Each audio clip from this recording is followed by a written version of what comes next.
up from start to finish, planning the composition, mastering anatomy, working in color theory, and adjusting the mood or atmosphere. They can really execute a full vision from that first sketch all the way to a polished piece. So how would you rank this? Do you say drawing anatomy, drawing landscape, drawing color, um, drawing from the imagination, drawing a what's it called, perspective? How would you rank those in orders of masterful skill? Yeah, good question. I'd say drawing from imagination might be the pinnacle, since it requires all the other skills working together. Then I'd rank anatomy because you need a deep understanding of the human form. Perspective is next, since it anchors space and depth. After that, landscape, and then color, because color is so powerful, but it's usually the last layer once everything else is strong.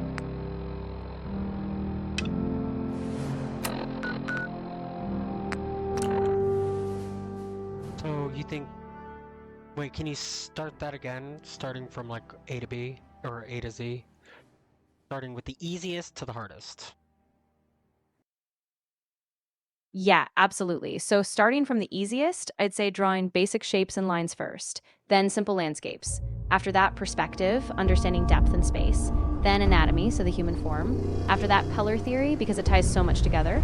And finally, imagination, because that's where you bring all the skills into bigger original compositions. Do you think someone can really learn to draw from the imagination, or do you think that's like kind of a inherited trait? I think it's absolutely something you can learn. I mean, sure, some people might have a natural flair, but imagination is really built over time by practicing from life, studying references, and just letting your mind connect all those visual pieces. So it's definitely a skill you can build. So kind of like I can stare at a blank. No matter how many It's not battles like I we can go to win, jail, there's always stare at a another blank fight ahead of prison us. cell, and suddenly day Greetings, 999 I can draw from the imagination. It's more so I have to use references. I need to build on inspiration. Is what you're Ingram saying. catch you standing And Scribe like, You'll be on report take before you can college blink. level learning. Be careful. Locating the artifact can be just as dangerous as bringing it back. Can't afford to have it break during retrieval. Exactly, yeah, it's really a cumulative process. You gather references, study real world forms, and then step by step, your brain starts connecting all those pieces until you can visualize them yourself. So yeah, it takes time and practice, but it's totally learnable. So drawing from the imagination is the equivalent of music theory, basically, where you Maxon might learn appear how compassionate, everything but I can fits. assure you, So you the can Institute make will your own face his music. wrath. Yeah, that's a perfect analogy. Just like music theory. Learning songs is kind of copying from life. Exactly. So just like you learn scales and songs first, you study shapes, forms, and references, and then over time, you can improvise your own imaginative pieces. So would you say someone who doesn't really know music theory, but just knows how to play songs that they memorized, is really a musician? Yeah, absolutely. I mean, they might not know the theory behind it, but if they can express themselves and connect with an audience through those songs, they're absolutely a musician. It's just a different pathway. Would you say that kind of relates to if an artist can Don't only you have draw a from mission to life? complete? Um, Hey. Yeah, Don't you have some definitely. trash to If an hunt artist down? can only draw from life, they might be really skilled at observation, but they're still just a step away from inventing their own worlds once they develop that imagination skill. so in order for someone to really transcend in their own artistic vision, they would have to draw from the imagination. Could be abstractly. I'm not saying Excuse me, abstract Scribe is Halen. not Glad to see you using returned safely from the fundamentals Institute, or brother. originality, but you don't think It's so someone exciting can being new to the call Commonwealth. themselves There must be so the much technology last out there that our level scribes of haven't seen artist yet. if they don't know the fundamentals, if they haven't been the enough to what did the Brotherhood go to? Yeah, exactly. I think to really call yourself an expert or reach that top level, Hey there. you have to Have you have a ever solid fired a grasp of those minigun? fundamentals. Cruise through Once you know Federal's them inside and out, then you can really push boundaries, whether that's realism, abstraction, or something entirely new. So, what do you mean when you say The draw last from the person that imagination? disobeyed Captain Kelth You ended only up mean like swinging being raw able to stuff draw at Prisoner's figures Hall. from the imagination, or From the outside. what are you kind of insinuating drawing from the imagination? Yeah, good Like clarification. color theory as well as landscape as well as anatomy all below? Exactly. So If you drawing from find the any imagination technical really means documents, being able to pull you should from bring all them those to proper elements. equipment for Figures, analysis. landscapes, If colors, Elder and more Maximoto without knew just far relying on into direct Death's hell, reference. I'd be the first one to kick them open. Exactly. Is that essentially world building? Yeah, that's right. Drawing from the imagination is really the foundation of Believe world building. synths are You take replacing all those humans with skills exact and you create duplicates. entire environments, Makes characters, and sense. stories from scratch. So it's like building a visual world out of your own design.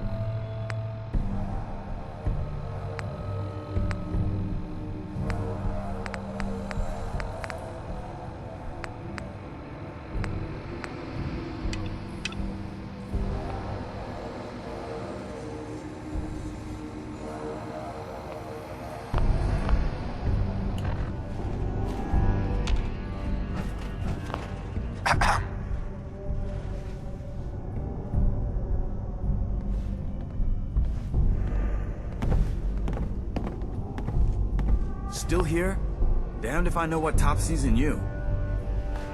Hey, what are you doing standing around here? You have your orders. You ever want to get on my good side? You get your ass out there pronto and clear that location. What the hell?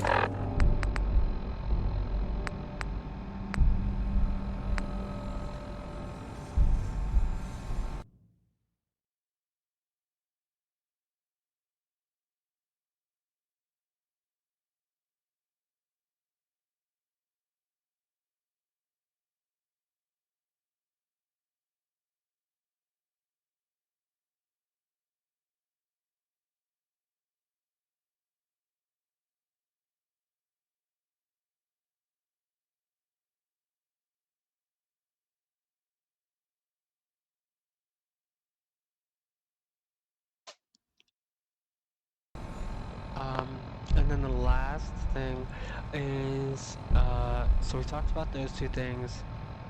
What is a dopamine hole? A dopamine hole is basically when you're stuck in a cycle of seeking instant gratification, like scrolling endlessly or jumping from one quick fix to another. It feels rewarding in the moment, but it really drains your motivation and focus and time. Give me an example of someone who's always who's always like living in a dopamine hole. Yeah, sure. Imagine someone who spends hours just endlessly refreshing social media, always chasing that next little like or notification. They might start a task but never finish because they keep What are you getting waiting distracted around by quick for? hits of new content. Over time, it just keeps them from being productive or feeling truly satisfied. So they wake up, they have, let's say, base level dopamine, you know, like they smell fresh air, they're kind of, their bodies. Their calm Exactly. state- Victorium, brother. Their calm state, and then they flip open the phone, and does their dopamine level go up? Yeah, exactly. So as soon as they start scrolling, that little spike of novelty hits, and their brain gets that quick dopamine rush. But then after a while, So, what would make a hole about that? right, so the whole is that you keep chasing those quick hits, but they never give you that lasting fulfillment. So you wake up, you feel okay. If you're looking for ammunition or Baseline weapon zero. I wake up, Dr. and Tegan might. I watch 5 TikToks. I'm at, let's say, 3 per TikTok. I'm at 15 dopamine. But where does the hole come from? Right, so the whole comes from the fact that after those quick spikes, your baseline actually drops lower. So you end up feeling less motivated, more fatigued, and even more dependent on the next quick hit. So What do you you keep mean digging by your baseline? I'm not trying to be difficult. I really don't know. Like, why would I have any negative effect from watching a few cool TikToks? And then I put down my phone. I'm kind of rejuvenated. And now you're saying I'm worse off than I was? Yeah, that's a totally fair question. So it's not that a single short session is inherently bad, it's more about a pattern. If you keep returning to these quick dopamine spikes all day, then your baseline mood and focus can drop over time. So, you're So saying it's That I on open stick the was phone a again, really bad idea. and I try to chase that 15 dopamines. And shit, my game crashed. I try to chase that 15 dopamine spike, right? And what are you saying now? Exactly. So each time you try to chase that spike, you might get a brief lift, but then you crash again. And over time, that constant up and down can leave you feeling more drained, less But would I focused. still be able to achieve that dopamine spike? Were you saying that dopamine spike now maxes out at 10? Exactly. What are you saying the baseline changes?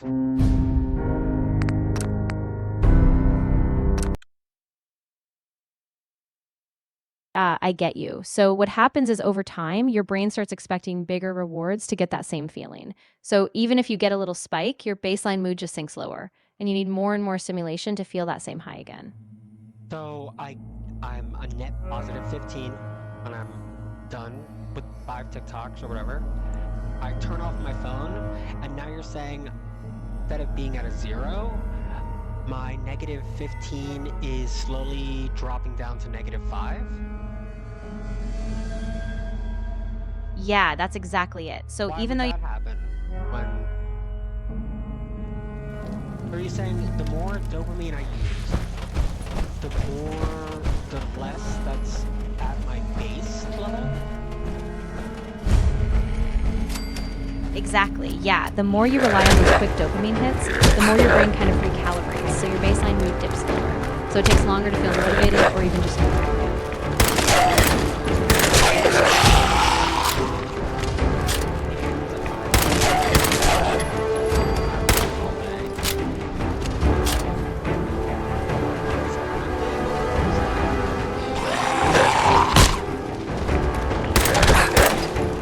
Yeah, that's actually after a day or two, your baseline can start to come back up. You feel more balanced, more focused, and those small daily pleasures like walking a book can give you a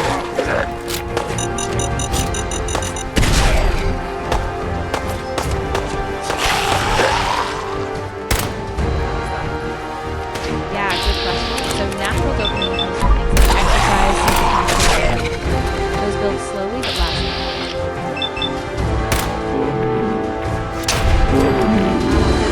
So it's really more about the subjective feeling.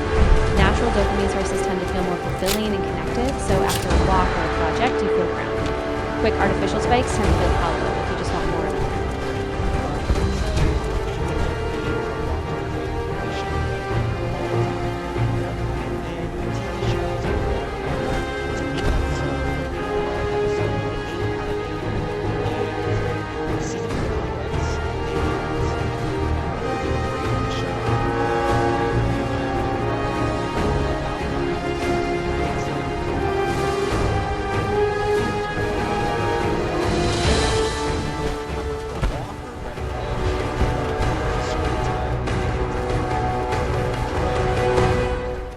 And this can go the same about people you watch, play video games.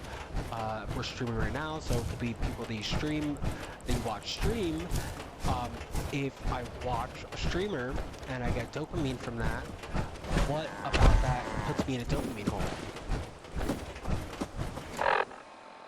Yeah, that's a really good distinction. And So it's I'm not the one presenting this argument.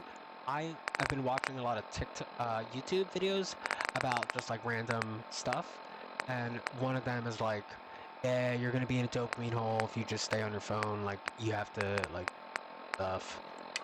And like I get it, I get where he's coming from, and I know like the phone is bad, but there is some fulfillment that isn't just dopamine holes all the time.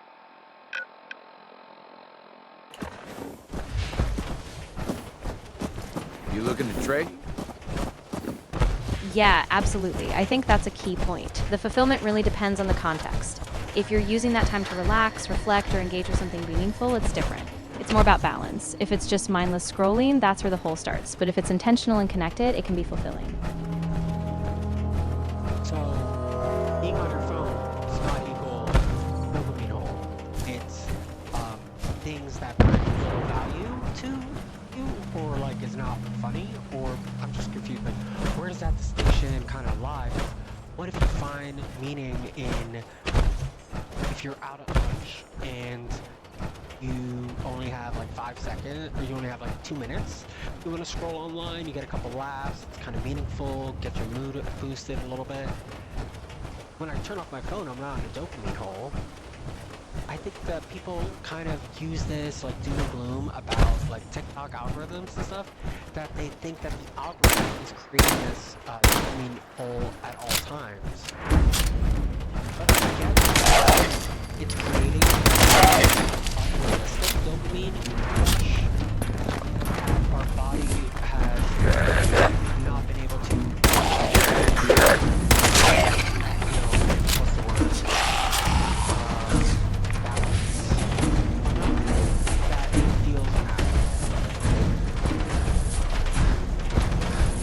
Yeah, that's exactly it.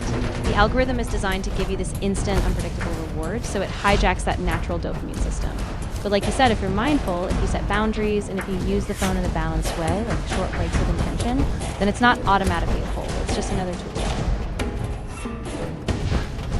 So, describe someone using numbers who's in a dopamine hole, that's a healthy dopamine hole and non-healthy dopamine hole. Yeah, sure. So imagine a person who wakes up at baseline 0. If they scroll through a few meaningful TikToks, say 3 or 4, and they feel a slight lift, but then step away, that's more like a healthy dopamine balance. They come back down, maybe up to a 3, and then continue with their day. But in a non-healthy scenario, they wake up, baseline 0, scroll nonstop, maybe 20 or 30 videos, and that initial spike is huge, but their mood crashes to a negative 10 after, and they feel stuck, unmotivated, and it just spirals from there. So, someone who's in a dopamine hole, is it like serotonin syndrome, or how would you describe Yeah, it's not the same thing, but there is overlap. Serotonin syndrome is a physical medical condition from the nervous system, which is really serious. Dopamine hole is a behavioral loop. Your mood and drive drop because of constant shallow stimulation. So it's more about mental fatigue and motivation, not direct.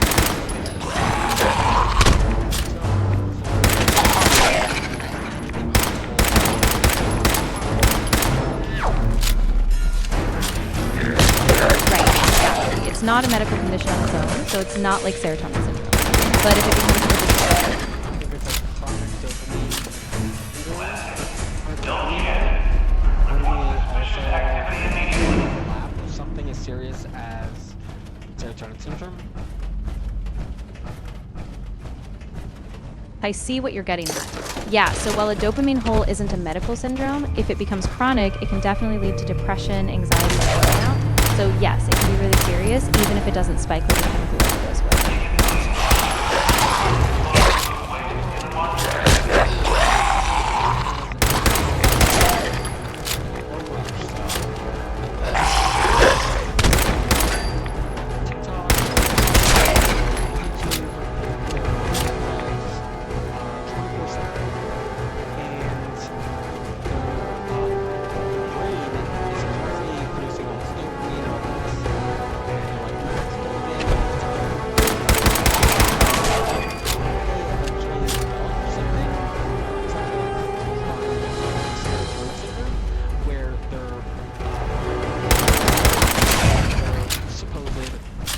Normal levels of, like brain chemistry, which produce happiness, is proxied by this dopamine hole. And it's not actually like true happiness. Yeah, that's exactly the risk. So it wouldn't be serotonin syndrome per se, but it could lead to a kind of dysregulation. Like your baseline happiness and motivation drops so low that even simple pleasures feel dull. So it's really a flattening of that natural emotional range. And what, like, is this such a thing, or am I hypothesizing too much here? Yeah, I think you're onto something, but it's more of a behavioral and neurochemical imbalance over time. It's not a formal diagnosis like serotonin syndrome. So it's more a pattern of chronic overstimulation that just reshapes your baseline cortisol. Nice.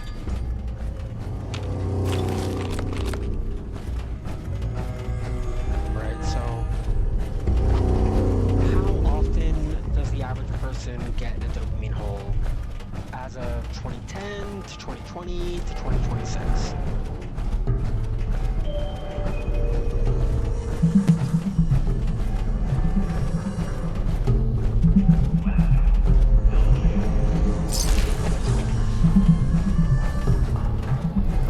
I couldn't find any exact data on how often people experience a dopamine hole over time, especially from 2010 to 2026.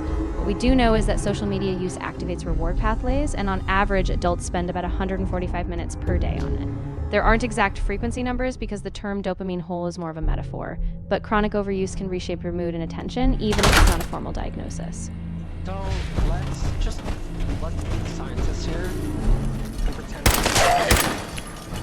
What do you guesstimate to be the time where people could cautiously get into a dopamine hole versus someone who is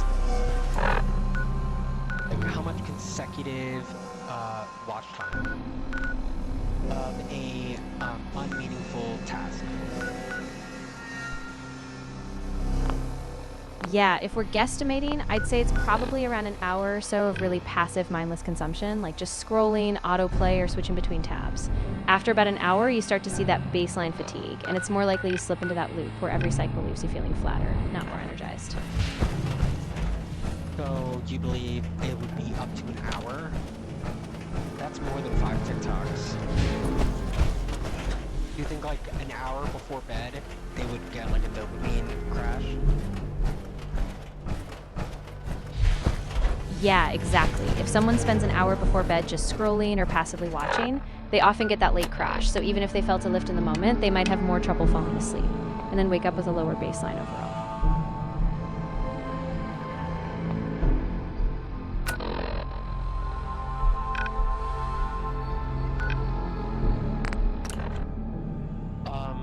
Alright, so that was dopamine levels. Alright, we're gonna go into something a little different. Going to out-of-body experience. How would you define that, and do you think it's possible? Yeah, so an out-of-body experience is when someone feels like their consciousness is separating from their physical body, kind of like a floating or watching from a life sensation. There's a lot of debate. Some think it's a neurological phenomenon, while others think it might be a spiritual or altered state. So it's possible, but it's still something we don't fully understand. What are ways people can get into an out-of-body experience?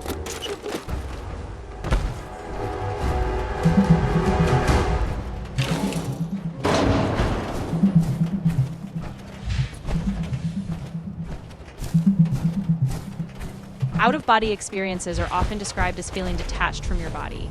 People might float above themselves, drift, or feel pulled out. These often happen during medical events, sudden sleep states, extreme stress, or deep meditation. While these experiences feel real, their exact cause is still debated, and they typically last just a few seconds to a few minutes. Is there any scientific proof that these things are actual?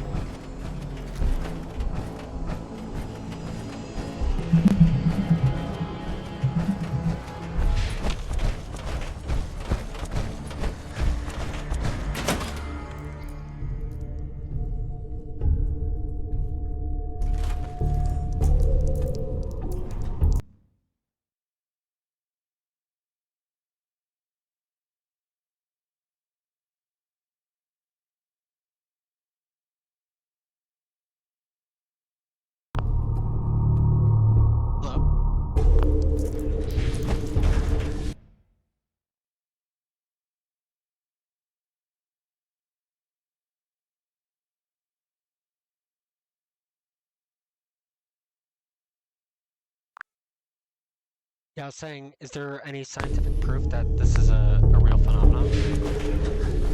Ah, got it. So yes, there's scientific evidence that people experience OBEs. So they're definitely a real phenomenon in that people report them and they can be linked to specific brain activity. Well, I mean, that's one thing, people can report they saw a ghost. Doesn't mean that the ghost.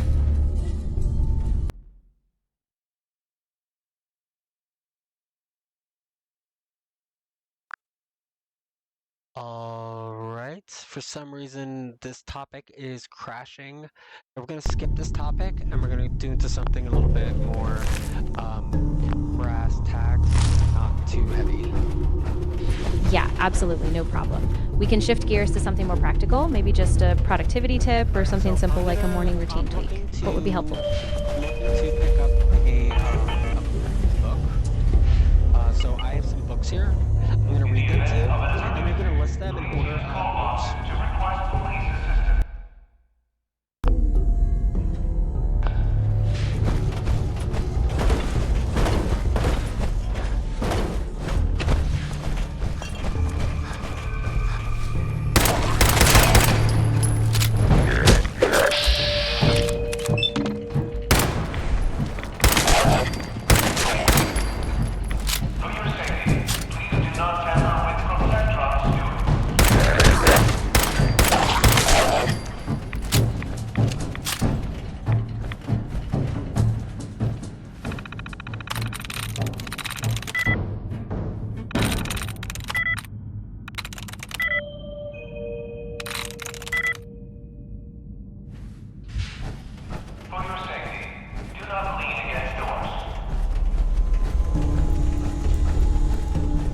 Don't think I can pick this.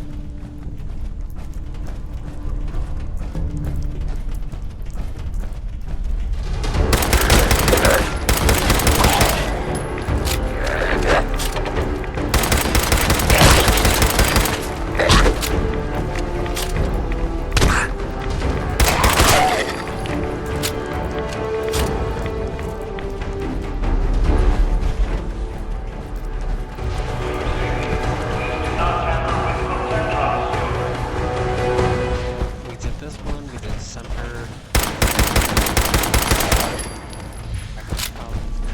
Right here.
Right, I think I just exhausted that previous chat.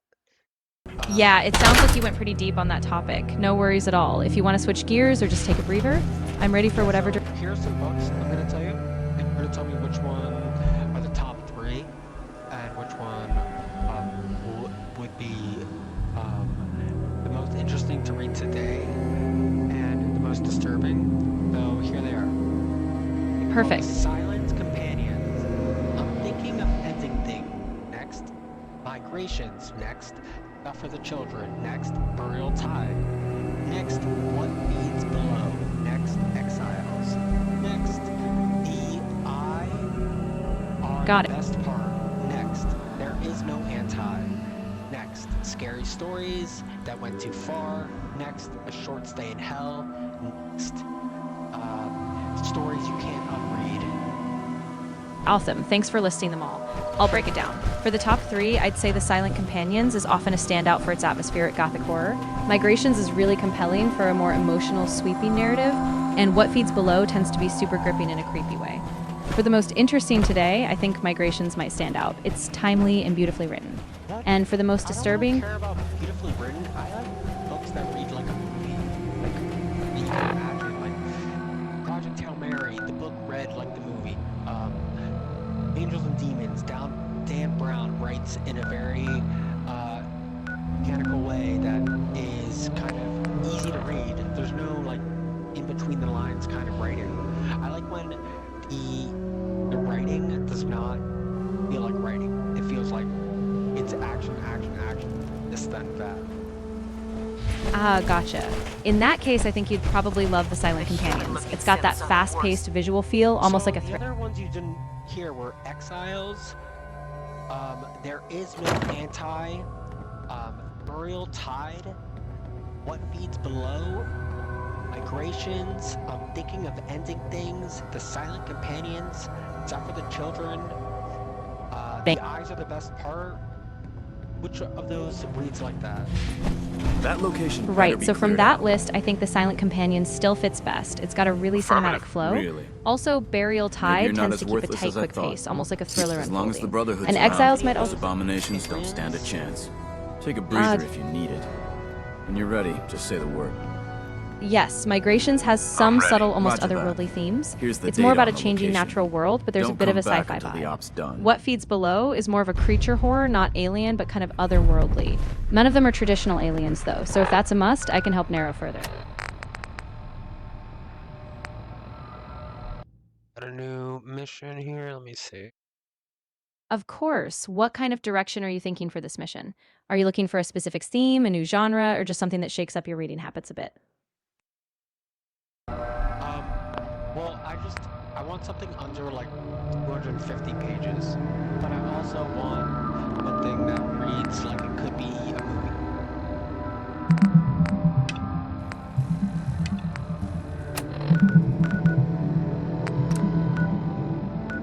I found a few great options under 250 pages that read like a movie. The one that I mentioned. Ridiculous. Ah, gotcha. So from the ones you listed earlier, I'd say Burial Tide and The Silent Companions both keep a fast, gripping pace. What Feeds Below also moves quickly, though it's more creature-focused. If you want that movie-like punch in a short package, I'd lean toward those. And then do you think these books Or you'll end up eating some outweigh, pretty questionable things to what's stay that, alive. Aldous Huxley book that's a movie about like eating this alien race in a dome? Ah, I think you're thinking of The Saves of Steel by Isaac Asimov. No, it's a movie that's coming out that's based off a book, and it's Aldous Huxley, 1873. Ah, I see what you mean. You're thinking of The Gods of Mars. No, wait, it must be The Island by Aldous Huxley. Yeah, that's the one. It's his last novel. 1973. Look for movies that are based off books in 2026, 2027.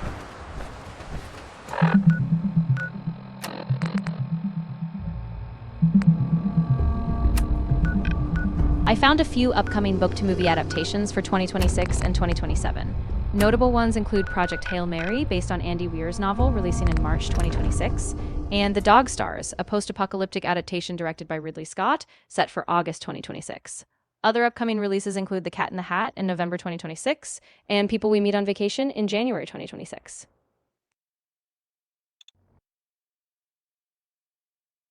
Search again.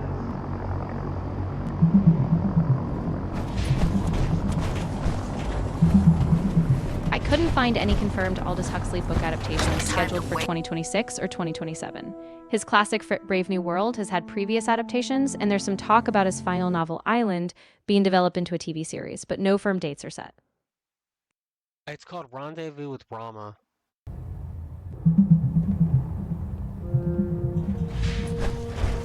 There's currently no confirmed release date for the movie adaptation of Rendezvous with Rama. Denis Villeneuve is set to direct, and Eric Roth is writing the screenplay, but it's still in development. Some earlier reports suggested a possible late 2026 release, but nothing is official yet. Yeah, so do you think Rendezvous with Rama would outbeat Burial Tide or The Silent Companions? The Institute is the enemy. Ooh, that's I was a simply tough doing my call. duty. If you're Your after duty is that to follow big, my grand orders to the sci-fi letter, scope, Knight. yes. Rendezvous with Rama could really I outshine stand them, by my especially with action. Villeneuve's direction. Sir. Do you? But if you want a Well, if shorter, nothing tighter else, read with that you have the immediate courage creepy to stand vibe, your I'd ground. still say That Burial doesn't Tide or The absolve you Silent from your Companions might hit that mistake. sweet spot. But What let's just is say you've Burial earned Tide back some. about? What is The Silent Companions about? Excuse me. Elder Maxon. Lancer Captain Kells has informed me that the Institute's on high alert. Burial and you're to Tide by blame. Neil Sharpson follows a Explain woman yourself, named Mara Knight. Fitch who wakes up buried alive I in a didn't coffin realize it with would no make you so memory of how angry. she got Didn't there. realize. She escapes to a remote Irish My island where the apologies, village Elder. shuns her and Apologies are hides deep meaningless. secrets. Brotherhood As she regains soldiers her take memories, she responsibility uncovers for the their island's actions dark and folklore move and on. dangers. Meanwhile, expect The no Silent less out of Companions you, by Laura Purcell fortunately. focuses on Elsie This incident Bainbridge, doesn't a change young our widow current who moves into a strategy. haunted We have a country contingency mansion. plan that's Across already 3 being put into timelines, the story effect. unfolds with This should creeping ensure dread as completion Elsie of our confronts special mysterious project. wooden Now, figures and the mansion's sinister past. on to other matters. Then what is Yeah. Just let me know what the next type. what is there is no anti-memetics division. Thanks to the success of your reconnaissance efforts, it's time to advance our operations to... There is no anti-memetics division by Sam. Pretty quick mission. And shoot them in space. Even though With your reconnoiter of the Institute complete, we finally have first-hand knowledge about... no, it's Tuesday and I'm saying for the rest of the week, I'm having really difficult for the past month with Call of Duty. Hopefully it gets fixed tomorrow with a Cat 8.